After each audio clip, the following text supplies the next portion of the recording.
ہمارا اسلام۔ الحمد للہ رب العالمین والصلاة والسلام علی سید المرسلین اما بعد فاعوذ باللہ من الشیطان الرجیم بسم اللہ الرحمن الرحیم الصلاة والسلام علیک یا رسول اللہ وعلی آلک واصحابک یا حبیب اللہ الصلاة والسلام علیک یا نبی اللہ وعلی آلک واصحابک یا نور اللہ۔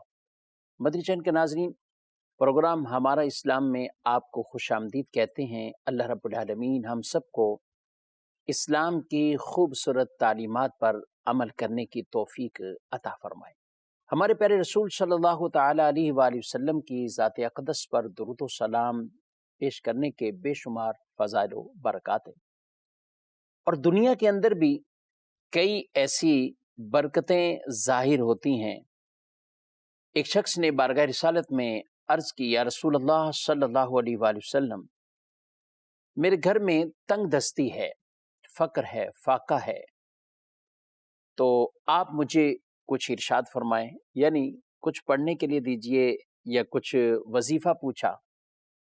رسول مکرم صلی اللہ علیہ وآلہ وسلم نے ارشاد فرمایا، جب تم گھر جاؤ تو پہلے سلام کرو اور پھر ایک بار سورہ اخلاص پڑھو اور پھر مجھ پر ایک بار درود بھیجو۔ یہ وظیفہ بظاہر کوئی اتنا بڑا نہیں ہے، یا پڑھائی کچھ زیادہ اتنی طویل نہیں ہے، چند ہی سیکنڈ کے اندر وظیفہ پورا ہو جاتا ہے۔ مثلا گھر میں گئے، السلام علیکم ورحمۃ اللہ وبرکاتہ، سلام ہو گیا، بسم اللہ الرحمن الرحیم، قل هو اللہ احد اللہ الصمد لم یلد ولم یولد ولم یکن له کفوا احد، سورہ اخلاص ہوگی۔ صلی اللہ علی محمد صلی اللہ علیہ وسلم، الصلاۃ والسلام علیک یا رسول اللہ، اللہم صلی علی محمد وعلی آلہ وصحبہ وبارک وسلم۔ کوئی سا بھی درود پاک جو بھی آپ کی زبان پر جاری ہوتا ہے، جو بھی آپ آسانی سے پڑھ سکتے ہیں، تو یہ پڑھنے میں کوئی زیادہ ٹائم نہیں لگے گا۔ وہ صحابی چلے گئے اور انہوں نے اس کو اپنا معمول بنایا، اور ایسا معمول بنایا کہ چند ہی دن گزرے، وہ شخص جو پہلے فقر، فاقے اور غربت کی ایک طرح کی شکایت کر رہے تھے، اب کہہ رہے ہیں کہ اتنا اللہ نے مال و دولت سے نوازا ہے کہ اب وہ دوسروں میں تقسیم کرتے ہیں۔ تو اس وظیفے کے اندر، اس عمل میں، ایک تو گھر میں داخل ہونے کے آداب، احترام، سلام لے لینا، یہ بھی تعلیم، قرآن پاک کی تلاوت، وہ بھی اسی انداز سے ایک ایک حرف پر اتنی نیکیاں مل جاتی ہیں۔ اور پھر سورہ اخلاص، ایک صحابی تھے جو نماز میں سورہ اخلاص پڑھتے تھے، کسی نے رسول اللہ صلی اللہ علیہ وسلم کی بارگاہ میں کہہ دیا کہ یہ سورہ اخلاص ہی پڑھتے ہیں، تو آپ صلی اللہ علیہ وسلم نے فرمایا، اس سے پوچھو کیوں پڑھتے ہو؟ تو انہوں نے کہا کہ مجھے سورہ اخلاص سے محبت ہے، پیار ہے۔ تو ارشاد فرمایا، سورہ اخلاص کی محبت اس آدمی کو جنت میں لے کر چلے جائے گی۔ سورہ اخلاص کی محبت اس آدمی کو جنت میں لے کے جائے گی۔ یہ سورہ مبارکہ ایک مرتبہ پڑھیں، اللہ گویا کہ 1/3 قرآن پڑھنے کا ثواب عطا فرماتا ہے۔ اور پھر درود پاک ہے، یعنی یہ ساری چیزیں ایسی ہیں کہ جن کے اندر برکتیں ہیں، رحمتیں ہیں، ثواب ہی ثواب ہے، ذخیرہ ہی ذخیرہ ہے۔ اللہ رب العالمین مجھے آپ کو اس پر عمل کرنے کی توفیق عطا فرمائے۔ صلو علی الحبیب صلی اللہ تعالی علی محمد صلی اللہ علیہ وآلہ وسلم۔ مدنی چینل کے ناظرین، ہمارے پیارے نبی صلی اللہ تعالی علیہ وآلہ وسلم ویسے تو گویا کہ یوں کہیں کہ لمحہ بلمحہ ہی ذکر و دعا میں رہتے، اللہ کی تسبیحاں پڑھتے، رب کو یاد کرتے، اور دعا بھی ایک طریقہ ہے اللہ کو یاد کرنے کا، اور یہ بھی دعا ذکر الہی ہے۔ جتنی دیر آدمی دعا مانگتا رہتا ہے، گویا کہ وہ اللہ کی عبادت کر رہا ہے، اسے عبادت کا ثواب ہے، اس لیے دعا کو عبادت کا مغز فرمایا گیا ہے، عبادت کا مغز فرمایا گیا ہے۔ آپ صلی اللہ علیہ وآلہ وسلم کی بارگاہ میں کوئی پریشانیاں یا دیگر چیزوں کا تذکرہ کرتے تو آپ انہیں بھی کبھی تسبیح، کبھی ذکر الہی کا مختلف طریقہ، کوئی انداز، درود پڑھنے کا حکم ارشاد فرماتے، کبھی کسی کو کوئی سورہ مبارک پڑھنے کا کہتے۔ آپ صلی اللہ علیہ وآلہ وسلم بیماروں پر بھی جی دم کرنا آپ سے بھی ثابت ہے، اور آپ صلی اللہ علیہ وآلہ وسلم بھی جب بخار آتا آپ کو تو حضرت جبریل علیہ السلام بھی آ کر آپ کو دم کیا کرتے تھے، دم فرمایا کرتے تھے۔ تو دم میں کیا ہوتا ہے؟ اللہ کا نام لیا، رب تعالیٰ کا نام مبارک لے کر دم کر دیتے تھے۔ تو یہ انداز بھی ذکر الہی کے اور دعا والا تو ایسا انداز کہ رسول مکرم صلی اللہ تعالیٰ علیہ وآلہ وسلم بکثرت دعا مانگا کرتے تھے، بکثرت دعا مانگتے تھے۔ یعنی ہم اگر حضور اسلام کی زندگی مبارکہ کو دیکھیں، آپ کی سیرت کو دیکھیں اور آج کتابیں پڑھیں تو ہمیں کتنی دعاؤں کا تذکرہ ملے گا۔ نیا لباس پہنیں، اچھا لباس پہنیں، آپ کو دعا ملے گی۔ آئینے میں اپنے آپ کو دیکھیں، آپ کو دعا ملے گی۔ اللہم حسن خلقی فحسن خلقی، اے اللہ میرے چہرے کو اچھا بنایا ہے، میری صورت کو اچھا بنایا ہے، اے اللہ میرے اخلاق بھی اچھے فرما دے۔ یہ ہماری تعلیم کے لیے آپ صلی اللہ علیہ وآلہ وسلم یہ دعا مانگا کرتے تھے، ہمیں بھی مانگنی چاہیے کہ جہاں دعا کے اندر ظاہری طور پر ایک حسن پر، ایک خوبصورتی پر اللہ رب العالمین کی تعریف اور حمد بجا لائی جا رہی ہے، وہاں یہ دعا بھی کی جا رہی ہے کہ ہمیں اچھے اخلاق اور اچھی سیرت عطا فرما، کیونکہ اچھی سیرت ہونا، اچھے اخلاق ہونا، یہ سب سے بہترین اچھی صورت کہلائے گی، جس کا یہ امت کی تعلیم کے لیے آپ صلی اللہ علیہ وسلم یہ دعائیں مانگتے تھے۔ گویا کہ یوں سمجھ لیا جائے کہ اگر چہرہ اچھا ہے، صورت اچھی ہے، لیکن اخلاق اچھے نہیں تو پھر گویا کہ کچھ بھی نہیں ہے، کیونکہ آدمی کا پتہ اس کی سیرت اور اس کے اخلاق سے لگتا ہے۔ اس لیے کہا جاتا ہے نا، سفر کے اندر کسی کو دیکھ لو، کسی کو آزمانا ہو سفر کے اندر کسی کو آزما لو، کسی کو آزمانا ہو تو اس سے کچھ لین دین کر لو، پھر آزمایا جاتا ہے۔ کہ بظاہر اس طرح کے معاملات کے اندر وہ جو عام طور پہ عبادت گزار بھی ہوتے ہیں، وہ یہاں کچھ ڈگمگا جاتے ہیں۔ لین دین کا معاملہ ہو یا سفر کے اندر ہو، تکلیف آتی، مشقت آتی ہے آدمی پر، اس دوران اس کا انداز کیا ہے، اس کا ریئیکشن کیا ہے، اس کا خود ایک اخلاق کیا ہے، طریقہ کار اس کا کیا ہے، تو یہ اس کو دیکھنا چاہیے۔ تو رسول اللہ صلی اللہ علیہ وسلم نے ہماری تعلیم کے لیے یہ بھی دعا ہمیں فرما دی کہ اپنے آپ کو بھی دیکھو، اور ہر انسان کو اپنی شکل اچھی لگتی، صورت اچھی لگتی۔ مجھے اور آپ کو کسی کو یہ اختیار حاصل نہیں ہے کہ ہم کسی کی شکل و صورت کے بارے میں ایسا کلام کریں جس سے اس کے دل آزاری ہو، تکلیف ہو، کیونکہ صورت وہ ہے کہ جو اللہ نے بنائی، فی ای صورت ما شاء رکبک، کہ یہ اللہ رب العالمین نے جس طرح چاہا انسان کو پیدا کیا ہے، تو اسی لیے اس کے اپنے آپ کے اندر، اس کے من میں، اس کے نفس میں، اپنے آپ میں وہ اپنا وجود ہی اسے اچھا لگتا ہے۔ تو ساتھ یہ دعا بھی فرما دی کہ یہ بھی پڑھا کرے، اے اللہ میری صورت کو اچھا بنا دیا، انسان بنایا، انسان اشرف المخلوقات ہے، تو اللہ میرے اخلاق بھی اچھے بنا دے، میرے اخلاق بھی اچھے بنا دے۔ ام المومنین ام سلمہ رضی اللہ تعالی عنہا سے کسی نے پوچھا کہ رسول اللہ صلی اللہ علیہ وآلہ وسلم بکثرت کیا دعا مانگتے، کیا دعا ہے جو آپ کثرت کے ساتھ مانگا کرتے ہیں؟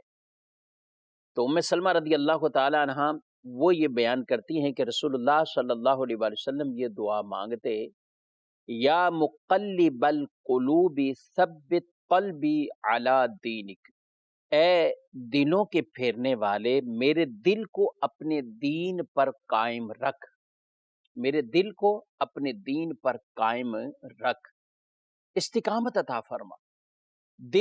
دل کو عربی میں قلب کہتے ہیں، قلب یعنی الٹ پلٹ ہوتا رہے، پھر پلٹتا رہے، یعنی اس کے اندر کیفیت ہی یہی ہے کہ آدمی کی کبھی کیفیت کیا رہتی ہے، کبھی کیفیت کیا رہتی ہے۔ کوئی دینی مجلس میں آئے، دینی ماحول میں آئے، دینی اجتماع میں آئے، کسی عالم کے پاس آئے، بزرگ کے پاس آئے، کیفیت کچھ اور ہے، واپسی چلے جائیں تو پھر کیفیت کچھ اور ہے۔ اسی لیے تو رسول اللہ صلی اللہ علیہ وسلم کی بارگاہ میں وہ کچھ ایسے سوالات صحابہ لے کر آئے کہ آپ کی بارگاہ میں ہوتے ہیں تو ہمارے دل کی کیفیت ایسی ہو جاتی ہے، گھر جاتے ہیں تو ایسا لگتا ہے جیسے کہ ہم منافق ہو گئے، یعنی نفاق والی وہ علامت کہ وہاں کچھ تھے یہاں کچھ. تو آپ صلی اللہ علیہ وآلہ وسلم نے انہیں جو ارشاد فرمایا ہے وہ یہی کہ تمہاری اگر یہی کیفیت اگر وہاں بھی رہتی، اگر گھروں پر بھی ایسی کیفیت اور آدمی ایک ہی کیفیت والا بن جائے تو پھر تمہارے بستروں پر کیا فرشتے نازل نہ ہوں؟ یعنی یہ کیفیت مختلف ہوتی رہتی ہے. اور خدا نخواستہ آدمی کے دل کے اندر ایمان کے حوالے سے وسوسے پیدا ہوں، ایمان کے حوالے سے اس کے کچھ ایسے خیالات پیدا ہوں، تو رسول اللہ صلی اللہ علیہ وآلہ وسلم نے یہ دعا بھی ہماری تعلیم کے لیے، وہ تو خود شارع علیہ السلام ہے، وہ تو خود جو لوگوں کو ہدایت دینے کے لیے آئے ہیں، جن کو اللہ نے ہادی بنایا ہے، جن کی وجہ سے لوگوں کو ہدایت ملی ہے، جن کی وجہ سے لوگ کفر اور شرک سے توبہ طائب ہو کر ایمان اور نور کے راستے پر گامزن ہوئے ہیں، ہدایت کے راستے پر گامزن ہوئے ہیں، وہ اس طرح کی جو دعائیں مانگتے تھے وہ ہمارے لیے، ہماری تعلیم کے لیے وہ مانگتے تھے. اے دلوں کو پھیرنے والے میرے مالک، میرے دل کو ثابت قدم رکھنا، میرے دل کو ثابت قدم رکھنا، کیونکہ ایمان پر قائم رہنا، اس پر استقامت کے ساتھ رہنا، یہ سب سے بڑی انسان کی کامیابی و کامرانی ہے. انسان کے پاس، مسلمان کے پاس شیطان مختلف انداز سے وار کرتا ہے. حدیث میں اس کو بیان کیا گیا. کبھی کہے گا فلاں چیز کو کس نے پیدا کیا، فلاں کو کس نے پیدا کیا، فلاں کو کس نے، آپ کہو گے اللہ اللہ اللہ، اللہ نے پیدا کیا. لیکن پھر ایسا بھی ہوگا کہ وہ یہ سوال کرے گا اللہ کو کس نے پیدا کیا. فرمایا کہ اس وقت تم لا حول ولا قوت الا باللہ العلی العظیم، اس طرح کے کلمات، استغفر اللہ، شیطان کو اپنے آپ سے دور کرو، ان شیطانی خیالات سے اپنے آپ کو دور کرو، اس سے نکالو اپنے آپ. اور وہ خیالات اور وہ وساوس جو اس کے ایمان کو خطرے میں ڈال دیں، تو ان سے اب چھٹکارا پانا چاہیے. اور سیدھا سا طریقہ یہ ہے کہ اس طرف توجہ ہی نہیں کرنی چاہیے، توجہ ہی نہیں کرنی چاہیے. اور جب کوئی خیال ایسا شیطانی خیال آئے، لا حول ولا قوت الا باللہ العلی العظیم، یہ پڑھتے ہوئے بالکل اپنے ذہن کو کلیئر کرنا چاہیے. ایمان پر استقامت ہے تو سب کچھ ہے، اور اگر معاذ اللہ ثم معاذ اللہ ایمان پر ہی استقامت نہ ملی، خاتمہ ایمان پر نہ ہوا، تو پھر آخرت کے دردناک عذاب ہیں. اللہ ہم سب کو اس سے محفوظ رکھے. تو یہاں بھی نبی صلی اللہ علیہ وسلم نے یہ دعا مانگی.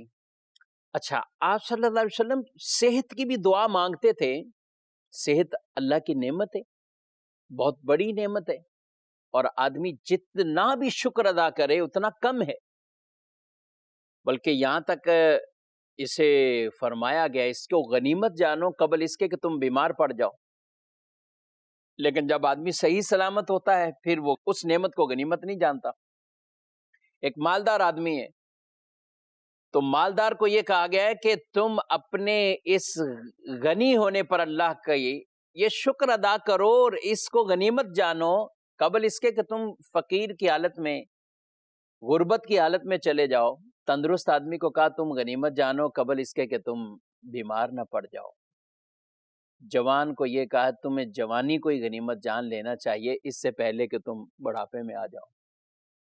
کوئی آدمی فارغ ہے تو اس فراغت کو ہی غنیمت جان لے اس سے پہلے کہ وہ اتنا پھر بیزی اور مصروف ہو جائے کہ پھر اس کے پاس ایسا وقت ہی نہ ملے کہ وہ جو عبادت بجا لا سکے. تو مختلف کاموں میں اس میں ایک صحت بھی ہے. رسول اللہ صلی اللہ علیہ وسلم صحت کے ساتھ عافیت کی دعا مانگا کرتے تھے. آپ کی ایک دعا یہ بھی ارشاد فرمایا کرتے تھے، اللہ کی بارگاہ میں دعا مانگتے، اللہم انی اسألک الصحۃ والعافیۃ وحسن الخلق. سبحان اللہ. دعا کے کلمات دیکھیے کہ اے اللہ میں تجھ سے سوال کرتا ہوں تندرستی کا، صحت کا، والعافیہ اور عافیت، سلامتی، اے اللہ تجھ سے سوال کرتا ہوں، وحسن الخلق، اور اچھے اخلاق کا بھی تجھ سے سوال کرتا ہوں. رسول اللہ صلی اللہ تعالی علیہ وسلم یہاں بھی ہماری تعلیم فرما رہے ہیں، ہماری تربیت فرما رہے ہیں۔ صرف صحت نہیں مانگی، صحت عافیت بھی۔ اچھا، عافیت کے ساتھ آدمی کی لمبی عمر ہو، تندرستی والی عمر ہو، لیکن اس کے اعمال برے، اس کے کردار برے، اس کے انداز، افعال، اعمال سب برے، تو اس تندرستی سے کیا لینا ہے؟ اس لمبی عمر سے کیا لینا ہے؟ بلکہ ہلاکت اس کے لیے کہ جس کی عمر تو لمبی ہو، عمل اس کے اچھے نہ ہو، اور خوشخبری اس کے لیے کہ عمر بظاہر اس کی لمبی نہ ہوئی یا ہوئی مگر عمل اس کے اچھے رہے۔ تو خوشخبریاں تو ایسوں کے لیے ہیں۔ عمر سے فائدہ جو اٹھاتے ہیں سو اٹھانا چاہیے، یعنی اللہ کو راضی کرنے والے کام۔ رسول اللہ صلی اللہ علیہ وسلم کی بارگاہ میں عرض کی گئی کہ دو آدمی ہیں، دو بھائی جو مسلمان ہوئے، ان میں سے ایک بھائی شہید ہو گیا اور ایک بھائی 1 سال بعد وہ فوت ہوا ہے، وہ انتقال کیا، فوت ہوا ہے۔ کہا کہ جو کسی صحابی کو خواب آیا، کہا کہ میں نے دیکھا جو بعد میں فوت ہوا ہے وہ جنت میں پہلے، وہ جنت میں پہلے ہے۔ تو آپ سرکار صلی اللہ علیہ وسلم کی بارگاہ میں جب یہ پوچھا گیا کہ وہ جنت میں پہلے، حالانکہ یہ فوت ہوا ہے اور وہ شہید ہوا ہے، پہلا بھائی اس کا، تو رسول اللہ صلی اللہ علیہ وسلم نے فرمایا یہ اس کے شہید ہونے والے کے بعد زندہ رہا تھا نا؟ کہا کہ 1 سال اس نے روزے بھی زیادہ رکھے، کہا بالکل رکھے، نمازیں بھی زیادہ پڑھی، کہا بالکل پڑھی۔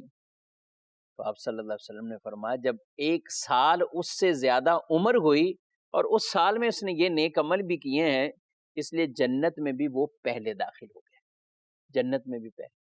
تو جس کی عمر جتنی لمبی ہوتی جائے، اگر اس سے فائدہ اٹھاتا ہے تو وہ برکتوں والا ہے، اور یہ وہ برکتیں اور ثواب آخرت کے سمیٹ رہا ہے۔ اور عمر لمبی ہو لیکن عمل اچھے نہ ہو تو پھر اس کی عمر اس کے لیے وبال ہی بنے گی۔ اللہ ہمیں بھی عافیت والی لمبی عمر زندگی عطا فرمائے۔ قبلہ شیخ طریقت امیر اہل سنت دامت برکاتہم العالیہ بہت دفعہ آپ کے دعائیہ کلمات اس طرح کے ہوتے ہیں کہ اللہ آپ کو صحت، عافیت اور سنتوں والی، سنتوں بھری طویل زندگی عطا فرمائے۔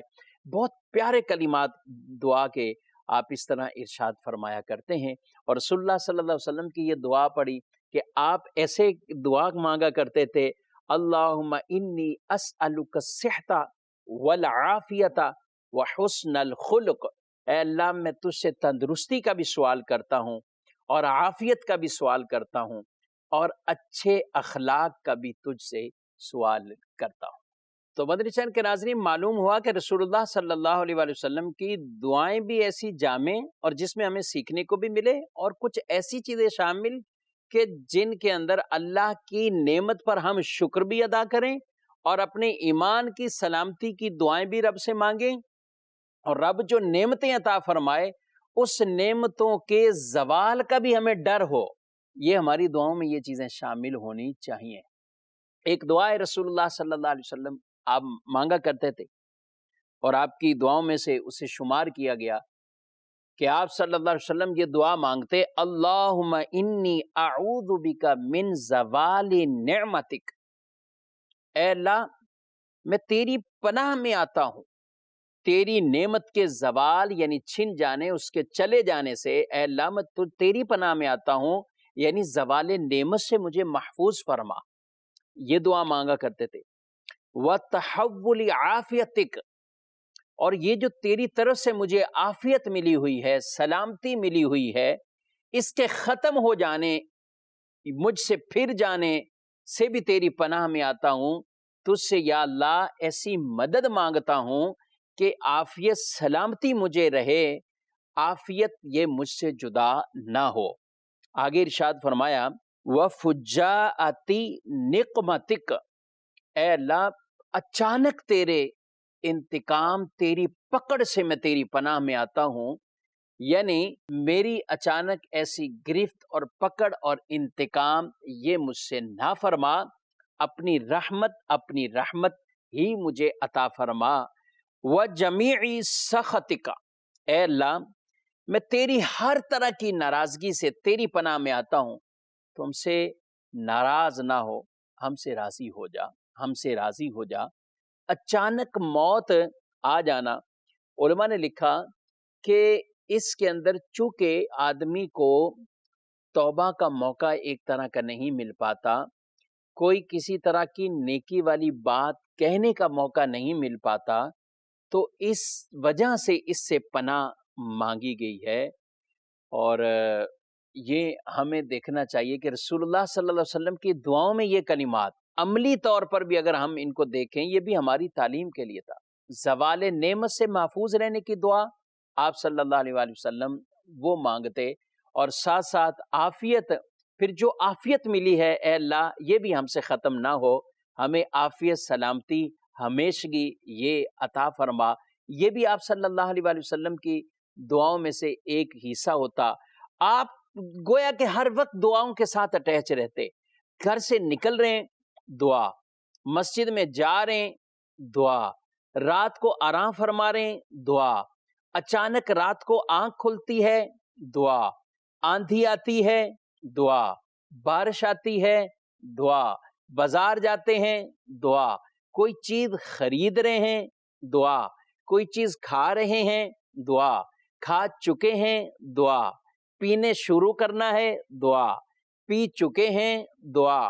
یعنی آپ صلی اللہ علیہ وسلم کی سیرت اگر ہم پڑھیں، ہم دیکھیں کیا کپڑے پہننے، احرام پہننے، حج کرنا، عمرہ کرنا، عمرے میں طواف کے اندر چکر لگانا، یعنی ایک تو وہ کام جو عبادت والے کام ہیں، ہمیں کتابوں کے اندر جگہ بجگہ ایسی دعائیں ملیں گی جو رسول اللہ صلی اللہ علیہ وآلہ وسلم نے مانگی۔ اچھا، پھر بازار کی طرف رخ کریں یا اس طرف ہم دیکھیں، یعنی معاملات کی طرف نظر کریں، تو وہاں اتنی دعائیں، اللہ کی کوئی نعمت ملے اس کے شکرانے میں اتنی دعاؤں والے کلمات گئے، زوال نعمت سے محفوظ رہنے کی یہ دعائیں مانگی جا رہی ہیں۔ لباس پہنا ہے تو دعا مانگی جا رہی ہے، اتارا ہے تو دعا مانگی جا رہی ہے، گھر میں جا رہے ہیں تو دعا مانگ رہے ہیں، نکل رہے ہیں دعا مانگ رہے ہیں، مسجد کی طرف بھی جا رہے ہیں تو آپ ایک تو مسجد میں داخل ہونے لگے تو کیا دعا مانگنی ہے، وہ بھی دعا، گھر سے نکل رہے ہیں تو نکلتے وقت کی دعا، جب جا رہے ہیں راستے کے اندر تو بھی دعا مانگتے جا رہے ہیں۔ اللہ اکبر۔ روایات میں یہ بات ارشاد فرمائی گئی، مسجد کی طرف جاتے ہوئے بھی آپ کے یہ بڑے پیارے خوبصورت کلمات ہیں حدیث میں جو بیان فرمائے گئے، میں وہ عرض کرتا ہوں۔ دعا کے کلمات وہ کچھ ایسے تھے، اللہم اجعل فی قلبی نورا وفی لسانی نورا وفی سمعی نورا واجعل فی بصری نورا واجعل خلفی نورا وامامی نورا واجعل من فوقی نورا اللہم اعطنی نورا۔ اللہ اکبر۔ آپ یہ دعا مانگتے، اے اللہ میرے دل، میرے زبان کو پر نور کرتے۔ آپ سرکار تو ہیں ہی نور والے آقا، یہ دعا اللہ کی بارگاہ میں کر رہے ہیں، اے اللہ میرے دل کو نور فرما دے، میری زبان کو نور فرما دے، کہتے ہیں میری سماعت اور میری بصارت بھی نورانی فرما دے، ان کو بھی نور کر دے۔ اور پھر کہتے ہیں وجعل خلفی و امامی نورا، اے اللہ میرے پیچھے بھی نور کر دے، میرے آگے بھی نور کر دے، وجعل من فوقی نورا، میرے اوپر بھی نور کر دے، اللہم اعطنی نورا، اے اللہ مجھے نور عطا فرما دے۔ گویا کہ میرے آگے پیچھے چلنا پھرنا، میری زبان، قلب، کان، سب کچھ، اے اللہ ان سب کو نور نور نور ہی فرما دے۔ سبحان اللہ۔ یہ ہمارے پیارے نبی علیہ السلام کی دعا تھی۔ اور رسول اللہ صلی اللہ علیہ وسلم پھر یہ خود تو دعائیں مانگتے ہی مانگتے تھے، آپ سے لوگ دعائیں بھی کرواتے تھے، آپ ان کو بھی دعائیں دیتے، اور آپ کی دعا ہو اور وہ دعا قبول نہ ہو، ایسا ہو نہیں سکتا۔ اس لیے اعلیٰ حضرت امام اہل سنت نے کیا خوب آپ نے ارشاد فرمایا ہے کہ اجابت کا صحرا، عنایت کا جوڑا، دلہن بن کے نکلی دعائے محمد، اجابت نے جھک کر گلے سے لگایا، بڑی ناز سے جب دعائے محمد صلی اللہ علیہ وآلہ وسلم، یعنی حضور علیہ السلام کے جو دعائیں ہوتی تھیں، اجابت یعنی قبولیت، اس نے بھی جھک کر گلے سے لگا لیا، اور آپ کی زبان مبارک سے نکلے ہوئے کلمات وہ ویسے ہی ہو جایا کرتے تھے جو آپ دعا فرمایا کرتے تھے۔ مسلم شریف کی روایت ہے، حضرت انس رضی اللہ عنہ ان کے لیے دعا فرمائی، اور وہ دعا کیا تھی؟ اے اللہ ان کے مال میں بھی اور ان کی اولاد میں بھی برکت عطا فرما، زیادہ فرما دے۔ تو حضرت انس رضی اللہ عنہ کہتے ہیں خدا کی قسم اس دعا کی برکت مجھے ملی۔ مال تو اللہ نے بہت دیا، بہت مال سے نوازا، اور فرمایا آج میری اولاد اور اولاد کی اولاد 100 کے قریب لوگ ہیں ہم لوگ۔ یعنی آپ نے اپنی زندگی مبارکہ کے اندر اپنے بچے، پھر بچوں کے بچے، ان کے بچے، یہ آپ نے دیکھے، اور فرماتے ہیں کہ ہمارا اپنا ہی جو میری فیملی کا یہ ایک کنبہ ہے، خاندان ہے، کہا کہ 100 کے قریب افراد ہم ہو چکے ہیں، اور رسول اللہ صلی اللہ علیہ وسلم کی یہ دعا تھی کہ ان کی اولاد میں بھی برکت دے، ان کے مال میں بھی برکت عطا فرما۔ حضرت عبد الرحمن بن عوف رضی اللہ تعالیٰ عنہ، آپ مدینے کے بہت بڑے عظیم تاجر بھی ہیں، مالدار بھی تھے، اور اللہ کی راہ میں خرچ بھی بہت کرتے تھے، بہت خرچ کرتے تھے۔ آپ نے جب ان کو بھی برکت کی وہ دعا عطا فرمائی تو کہتے ہیں اس دعا کی برکت مجھے یہ ملی کہ اس کے بعد اگر میں کوئی پتھر بھی اٹھاتا تو مجھے امید ہوتی اس کے نیچے سونا ہی نکلے گا میرے لیے۔ اس لیے ان کی تجارت کے اندر بڑی برکتیں ہوئیں۔ رسول اللہ صلی اللہ علیہ وسلم کی دعا کا خاص حصہ وہ انہیں نصیب ہوا۔ حضرت سعد بن ابی وقاص رضی اللہ تعالیٰ عنہ، ان کے لیے رسول اللہ صلی اللہ علیہ وسلم نے مستجاب الدعوات، دعاؤں کی قبولیت والا انہیں بنا دیا، اور یہ دعا کرتے قبول ہوتی۔ یہ ان کے لیے دعا ہی فرمائی کہ یہ مستجاب الدعوہ بن جائیں، یعنی ان کی دعا قبول ہو جائے۔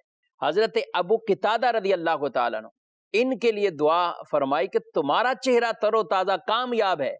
ایسی یہ ان کے لیے دعا فرمائی کہ اے اللہ ان کے بالوں اور جسم میں برکت عطا فرما، ان کے بالوں میں بھی اور ان کے جسم میں برکت عطا فرما۔ کتابوں میں لکھا ہے کہ جس وقت ان کی وفات ہوئی ہے تو اس وقت 70 سال کے ہونے کے باوجود یہ جسمانی طور پر بالوں کے اعتبار سے، جسم کے اعتبار سے ایسے لگتے تھے جیسے 15 سال کا نوجوان لڑکا ہے، اس طرح یہ لگتے تھے۔ رسول اللہ صلی اللہ علیہ وسلم نے ان کے لیے یہ دعا مانگی کہ ان کے بالوں میں بھی برکت ہو اور ان کے جسم کے اندر بھی برکت ہو۔ اس لیے کہتے ہیں رسول اللہ صلی اللہ علیہ وسلم خود مستجاب الدعوات تھے، آپ کی ہر دعا آپ کی اللہ کی بارگاہ میں یوں قبول ہوتی، جنہیں دعائیں ملیں سو ملیں۔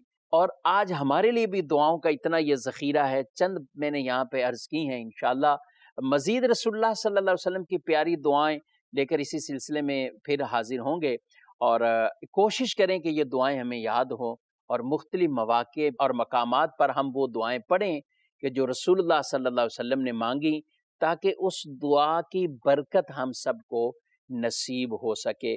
اللہ رب العالمین مجھے آپ کو اس پر عمل کرنے کی توفیق عطا فرمائے، آمین بجاہ النبی الامین صلی اللہ علیہ وآلہ وسلم۔ ہمارا اسلام